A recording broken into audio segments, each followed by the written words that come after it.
আমাদের মধ্যে অনেকেই আছি আমরা যারা ক্রিশ্চিয়ানো রোনাল্ডোর সমালোচনা করি তার অ্যারোগেন্ট আচার আচরণের কারণে।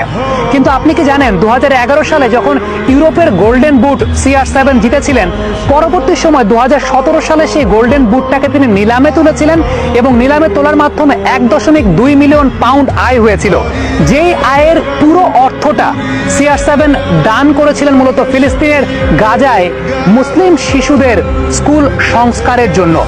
এই যে এই ধরনের আত্মনিবেদনের জায়গাটা, কিংবা একজন ফুটবলার তার ফুটবল খেলার বাইরেও এরকম কর্মকাণ্ড করছেন, এগুলো কিন্তু প্রত্যেকের জন্য একটা অনুকরণীয় দৃষ্টান্ত। শুধুমাত্র